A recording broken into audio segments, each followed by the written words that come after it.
Depuis quelques années on chante les louanges des BRIC, le Brésil, la Russie, l'Inde, la Chine et l'Afrique du Sud. Ces pays peuplés et en croissance rapide deviendraient bientôt les premières économies de la planète, la toute première en ce qui concerne la Chine, et ce dès 2020. Mais les BRIC, comme beaucoup d'autres pays émergents, ont subi récemment un ralentissement économique brutal. Est-ce la fin d'un miracle? Le taux de croissance du PIB brésilien a été de seulement 1% l'année dernière et il ne devrait pas dépasser 2% cette année, avec un taux de croissance potentiel de l'ordre de 3%, bien que le prix du baril de pétrole soit d'environ $100. L'Inde a connu 2 années de forte croissance en 2010 et 2011, respectivement 11,2% et 7,7%, mais elle est tombée à 4% en 2012. La croissance de l'économie chinoise a été de 10% lors des 3 dernières décennies, mais elle a chuté à 7,8% l'année dernière et l'atterrissage pourrait être difficile. Quant à l'Afrique du Sud, sa croissance a été de 2,5% l'année dernière et elle ne devrait pas dépasser 2% cette année. Bien d'autres pays émergents qui ont connu une croissance rapide,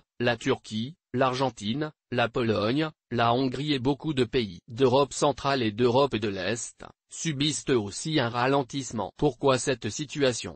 1. La plupart des pays émergents ont été en surchauffe en 2010 et 2011, avec une croissance réelle supérieure à leur croissance potentielle. Une inflation en hausse dépassant la cible prévue. Beaucoup d'entre eux ont resserré leur politique monétaire en 2011, ce qui a plombé leur croissance en 2012 et cette année. 2. L'idée que les pays émergents puissent découpler leur économie de celle des pays avancés était tirée par les cheveux. Du fait des liens commerciaux et financiers et de la baisse de confiance des investisseurs, la récession dans la zone euro, la presque récession au Royaume-Uni et au Japon en 2011-2012 et la croissance médiocre aux USA allaient probablement affaiblir les économies des pays émergents. De même, le ralentissement toujours en cours de la zone euro a frappé la Turquie et les pays émergents d'Europe centrale et d'Europe de l'Est. 3. Les BRIC et quelques autres pays émergents ont évolué vers une variante du capitalisme d'État et ralenti le rythme des réformes qui encouragent la productivité du secteur privé et accroissent leur part dans l'économie. Ils ont accordé un rôle important aux entreprises publiques,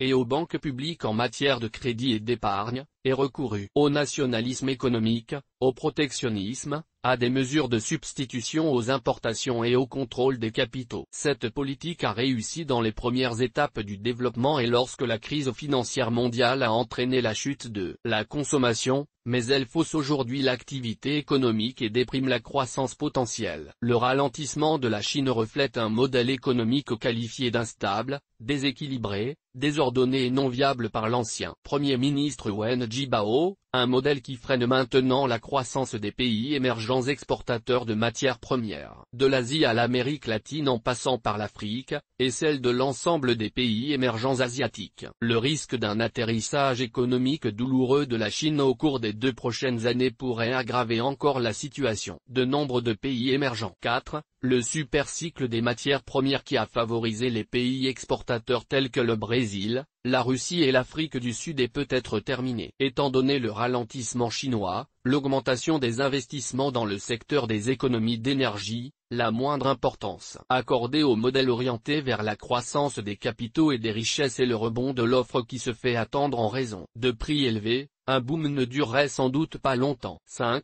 Facteur le plus récent, les signaux émis par la Réserve fédérale américaine selon lesquels elle pourrait mettre un terme au taux d'intérêt zéro et à sa politique de relâchement monétaire plus tôt que prévu. Cela a entraîné des turbulences dans les marchés financiers des pays émergents. Même auparavant, du fait du ralentissement en Chine, le cours des matières premières et des actions des pays émergents avait donné des signes de faiblesse. Depuis, le cours de leurs devises et de leurs titres à revenu fixe, les obligations d'État et les obligations privées, a subi un choc. L'époque du crédit à taux nul ou très faible qui a conduit à une vague de liquidité à la recherche d'actifs à haut rendement, actions, obligations, devises ou matières premières, dans les pays émergents touche à sa fin. 6. Même si beaucoup de pays émergents tendent à avoir un excédent des comptes courants, ils sont de plus en plus nombreux, notamment la Turquie, l'Afrique du Sud, le Brésil et l'Inde, à connaître un déficit. Or ils le financent de manière risquée, plus de déficit que de capitaux, plus de dettes à court terme que de dettes à long terme, plus de dettes en devises étrangères qu'en devises nationales et davantage de financement au moyen de flux interbancaires transfrontaliers. 7. Ces pays partagent d'autres faiblesses,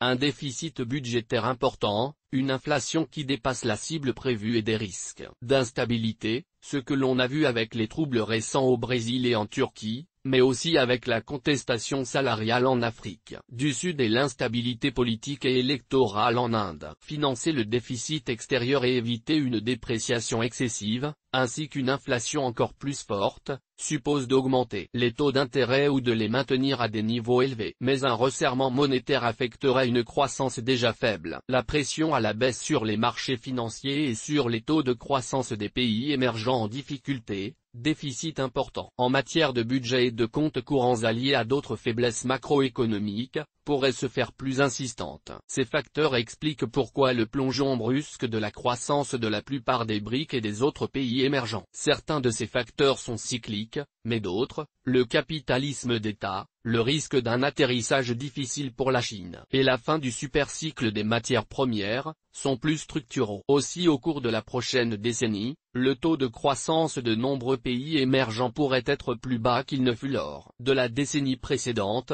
de même que les bénéfices hors normes que les investisseurs tirent de leurs actifs financiers, devises, actions, obligations et matières premières. Certains pays émergents qui ont eu une politique économique judicieuse vont continuer à bénéficier d'une croissance rapide et d'un excellent rendement de leurs actifs. Mais beaucoup d'entre eux pourraient rencontrer sur leur trajectoire un obstacle qui mette un coup d'arrêt à leur croissance et ébranle leur marché financier. Nouriel Roubini, professeur à Stern School, New traduit de l'anglais par Patrice Horowitz. Project Syndicate. Les informations de Café de la Bourse, comme et de ses publications, sont données à titre pédagogique. Elles ne constituent en aucun cas des recommandations d'investissement. Le lecteur se doit d'étudier les risques avant d'effectuer toute transaction. Il est seul responsable de ses décisions d'investissement.